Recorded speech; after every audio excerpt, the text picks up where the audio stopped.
My job as a tour guide takes me to some remarkable places. Nowhere more remarkable than up here in the Arnhemland Escarpment. I'm going to take this opportunity over the next few days to take you into some of the more remote parts of the Arnhemland Escarpment, show you what this place is all about. Ancient culture, incredible waterfalls, a lot of endemic species, very special place. I think you're going to enjoy it. Looking forward to it.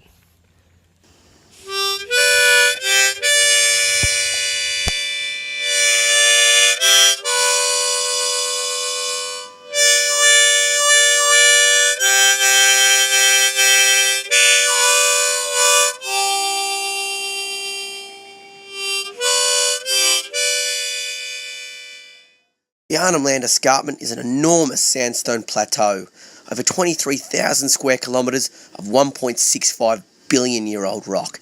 We're going to start our journey in the west of Arnhemland in the Aboriginal community of Gumbalanya and head all the way south through the escarpment to Katherine. I'm here up Inyaluk Hill in Western Arnhemland. This is Binning Aboriginal people country. This rock art you see behind me, Aboriginal people have been living and painting up here for at least 65,000 years. And the Binning people are still on country today. They speak Canoeing in this area, big West Arnhem language. We've got an Aboriginal guide with us today, going to show us the hill, explain some of the rock art and some of their creation stories. Phenomenal history.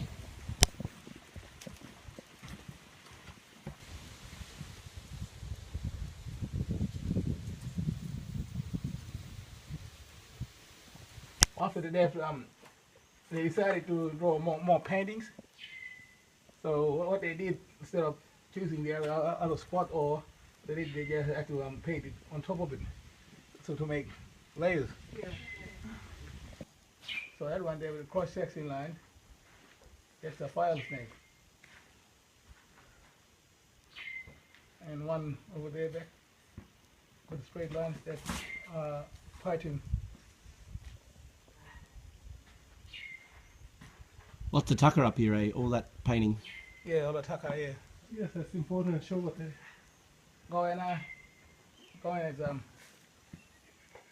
big lizard. Good fat. Yeah, good fat. So fish up there? Barramundi, those ones are barramundi. And these ones are nail fish. They sort of have eel tail. They're like a eel tail fish. Tigers. It's a barramundi and a magpie goose. See the body, the head. That's a turtle. It's a story about turtle, long-necked turtle and echidna, which the echidna had a baby, a boy, and long-necked turtle had none. So there was two women. One of them had a child, a boy. They lived together. They had a little small camp where they lived together. And one day, Echidna said to the turtle, "Could you look after my little boy while I go out hunting for yam and chicky yam and yeah." So she went out hunting and she couldn't came back for a couple of days. And what the turtle did, she got hungry because there was no food to eat. So what she did, she ate the echidna. And after a few days later, or maybe a few weeks later, when the echidna had came back to the camp and she asked the turtle, "Where did you take my little boy?" And the turtle said, "I'm sorry, I waited a couple of days, like I waited a long time. I was so hungry, so I had to do what I had to do. I ate him." And then the echidna got angry, and then she ran and she collected some couple of flat rocks. It's the story about echidna and the turtle. So what they did, they had a big fight. They fought each other, and the turtle ran to the bushes and caught a couple of spears and came back. So they had a big fight. After that, now the echidna has long spiky things. That's the spear. And the turtle has a shell. That's from the flat rocks. And then turtle, Almange, he went to the floodplain. Yeah, so she told echidna, I will never see your face again. I will go down to the floodplain and I will never come up to the land again. One. And that's the light one. Well, the darker one, red. They would use that to make it darker red with the animal blood like birds or kangaroo. And you got him 4 colours, eh? Yeah, 4 colors like red, black, yellow, and white. See some black there, yeah. That's what I was talking about earlier, about the paint. So they would use, I mixed this. Okay, look, it's good, right? See that little white coming out.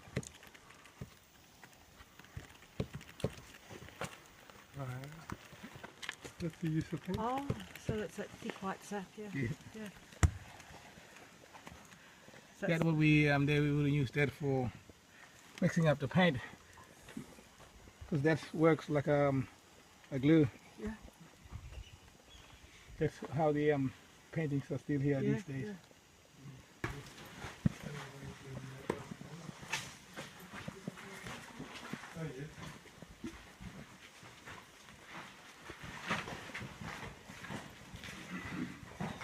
This one has it has a story about what we call. This one is it's like a bad spirit. It lives in the pandanus tree, lives inside the pandanus tree. What we call it malawa. So if the old people went out hunting or fishing by themselves, and if they will come across with him, with that where they will come across with him and or near him, it's what he did. He has a string and a fishing hook. So what he did, he used to throw the fishing hook inside somebody else's ear, but you can't see it. It's like an invincible thing. Can't even feel it. But clever people, like, they would have seen that. Sometimes it would make you lost, so you would have gone like missing in the bush for a couple of months. So when you would head back to the town, he would have let you go. After that, when you go near to the town, he would pull that string, pull you back. So that's Malawa.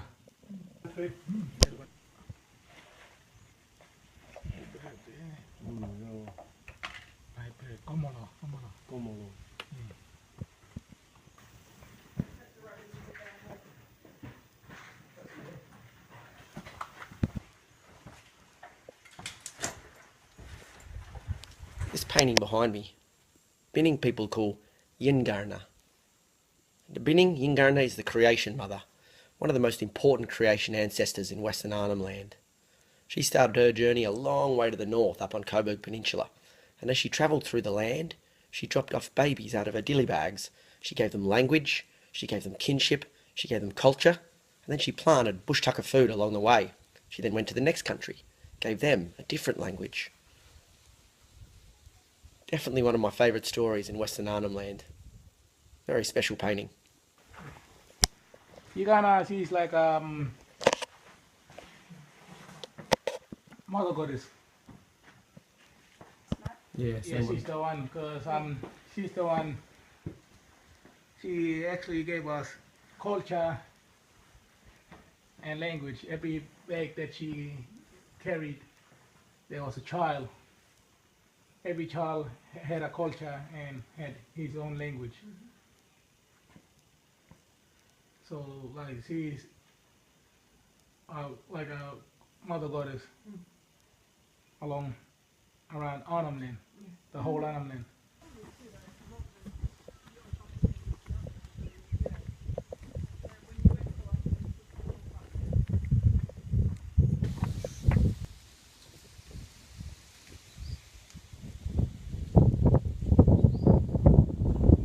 I'm up the top of Inuluk Hill, overlooking the Aboriginal community of Gunbalanya.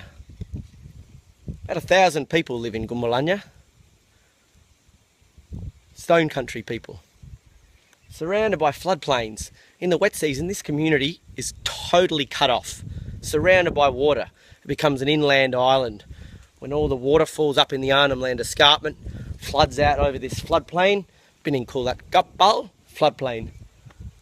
Community becomes completely cut off, and the only access is from the air. Not a bad place to call home. These ants are green ants. You can see all the little ants running around. These nests, good bush medicine. They make a great tea. I'm going to grab these green ant nests here. Got a few ants on you, but that's okay. Crush them up, all the ants. Put them in the hot water. Any of ants on you, just brush them off. Get another one. There's another one here. Brush them up, ants and all. Larvae in there. Put him in the hot water there. And I'll let him steep for a few hours and we'll drink him later on. Should be good. Alright. Those ants should have been steeping long enough. Time for a taste test. Smells beautiful. Has a real citrus smell.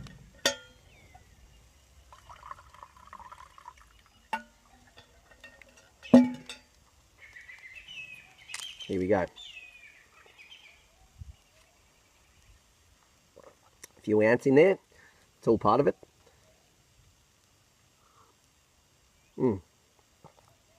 Amazingly, that is very, very good. Wouldn't believe how good a nest of ants can taste. The reason this tastes alright is because it's got ascorbic acid. Ascorbic acid's vitamin C, and most ants, you crush them, have that horrible smell. That's formic acid. Ascorbic acid that the green ants carry, you can taste it. You grab them, touch them to your tongue, tastes just like lime juice. Really pleasant citrus taste. If you can find the nests in the melaleuca trees, the tea trees, crush it up like I did and make that tea, you get the tea taste from the tea tree, you get that citrusy lime taste from the ants. Makes a really tasty tea. But what's truly remarkable about this tea is its properties for cutting the severity of even the worst cold and flu symptoms. A few years back I had a group of guests. They all came down with pretty bad flu symptoms, and I made them a pot of this tea. Everybody had a cup, and by the next day they were cured, 100% better. I was telling that story a few years later to a doctor I had on tour, and he was telling me science is just starting to catch up with this ancient Aboriginal knowledge. He was saying that they're looking at the silk that the ants use to weave this nest together. That's what contains this incredible property of cutting the severity of cold and flu, and maybe in the future we'll get new flu medication from these ants. Not only does it make a delicious tea, the fact that it can get rid of your cold and flu, I reckon makes it a pretty useful drink. I reckon Aboriginal people had it right. Pretty good tasting too. Going to enjoy this. Beautiful.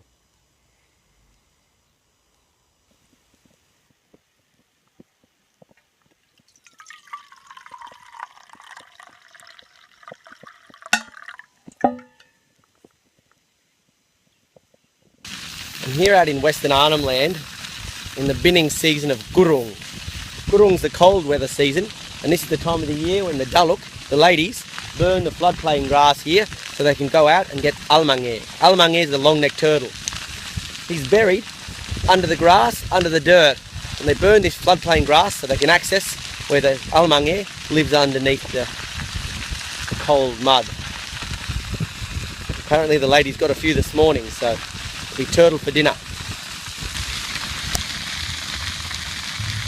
All these birds are attracted to the fire because they're eating the insects and things fleeing the floodplain grass as it burns.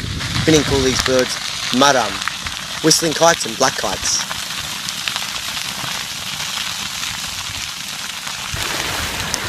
We're heading out of Western Arnhemland into Canoeing National Park, crossing the wild East Alligator River. Check out these crocodiles.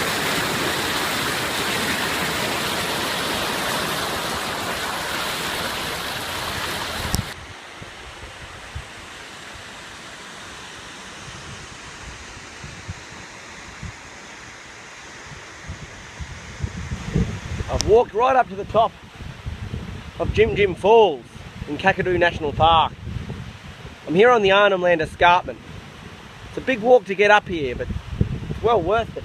This is absolutely spectacular.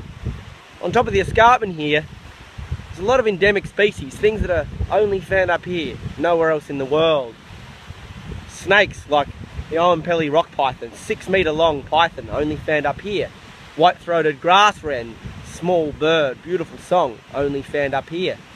Banded fruit doves, only found in the monsoon forest pockets of the Arnhemland Escarpment. We've got Mount Brockham grevillea, beautiful yellow flower, the list is endless. Nowhere else like this place, this is very unique. You have to go all the way to the Kimberley before you start to get to stone country like this.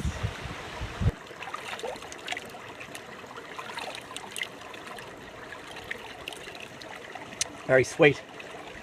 This water up here on the escarpment filters out through the sandstone and the rocks. Very few places left in the world now where you can drink water like this straight from the creek. We've got things like Giardia and other bacteria and parasites and things that are found in even the cleanest snowmelt. Up here, there are some animals that potentially could carry things like Giardia, but it's never been introduced up here. We've never had it, so the water's beautiful. Very good. Just come across this grevillea here, fernleaf grevillea. Pretty useful plant in the bush if you're after a bit of sugar. On the flower here, it's laden with nectar. You can suck the nectar straight off like this.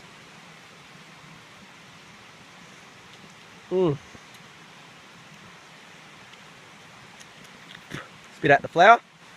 Very sweet. It's like eating honey straight from the bush. Another thing you can do is make a bush cordial. Show you how it's done. First I'm just going to collect some water out of this creek. Fill this water bottle right up. Very good water. And I'm going to add a few of those flowers and make a bush cordial. Really delicious. I'm going to grab these flowers. These green ants. Dip a few in this water bottle.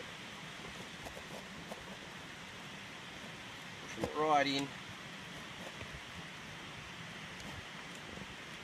You could rinse. A few green ants on me here. Another one.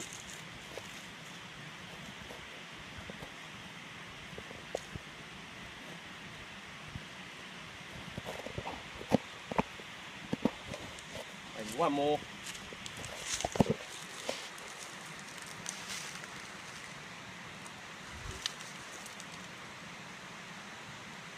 Put in. That should be good to drink. Oh, absolutely delicious. Very, very sweet. Bush cordial.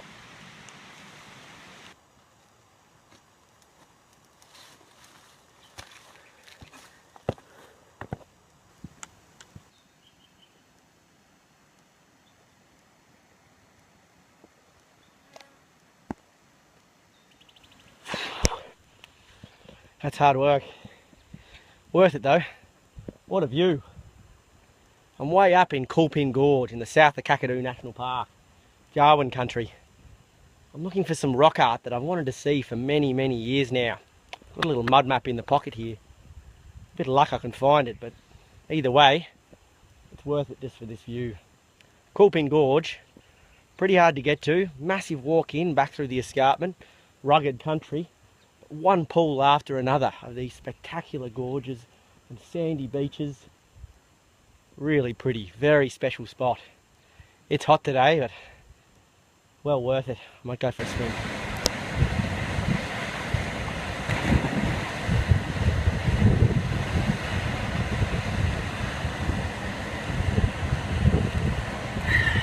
That's better. I needed that. Much better.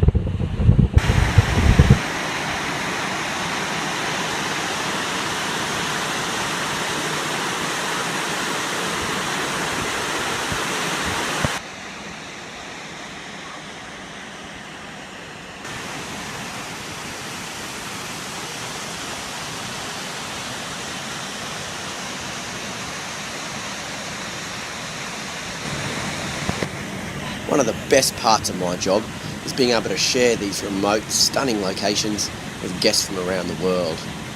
This tour I got a family on. Fit, adventurous, loving every minute of it.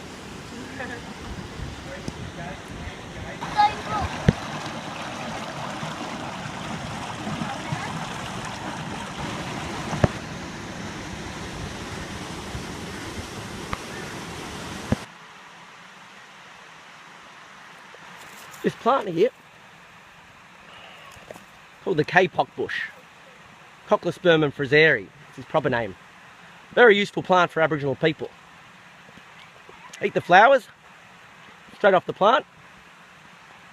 Really good in salads, very fresh taste. The young seed pods here can be roasted and eaten. The taproot of the young plants, also roasted and eaten, much like a carrot. Probably the most interesting use is as a calendar plant. When these seed pods form, bidding people of Western Arnhemland and Kakadu, they figured out that these coincide pretty spot on with the nesting and hatching of freshwater crocodiles. When the seed pods form, they look remarkably like a crocodile egg. Freshwater crocodiles are crawling out of the water, nesting up on the sandy banks. When these dry and crack open, it's exactly the time when freshwater crocodiles' eggs are hatching. Aboriginal people in the north recognise 6 different seasons, and this plant here signifies the beginning of Foraging. When they start flowering like this and the seeds start coming out, Foraging is the cold weather month. Start to get cold nights, freshwater crocodiles and freshwater turtles start hatching. Aboriginal people figured out this complex system, 6 distinct different seasons throughout the year. Very useful plant, fascinating. Well, I have to concede defeat. Couldn't find that rock art. Good fun looking, spectacular country. I'll find it next time.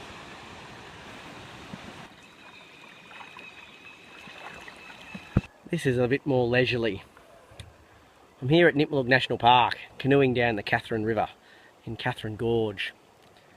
Aboriginal people out here are the Jawoyn people, call themselves Mungoi. They own all of this country. 13 gorge system down here, and by far the best way to see it is in one of these, a canoe. One of the prettiest parts of northern Australia. Beautiful.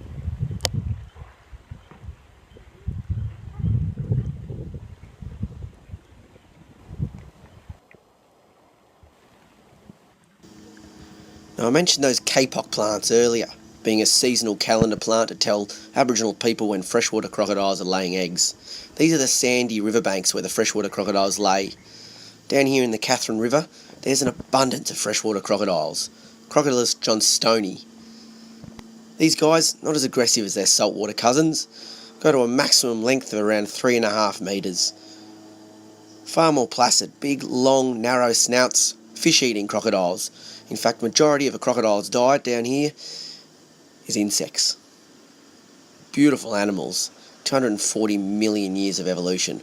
We're very lucky here in Northern Australia to have both freshwater and saltwater crocodiles side by side. Remarkable animals. Stunning. The Arnhemland Escarpment is one of my absolute favourite parts of Northern Australia. I hope you've all enjoyed it. Catch you next time on Going Bush with David McMahon.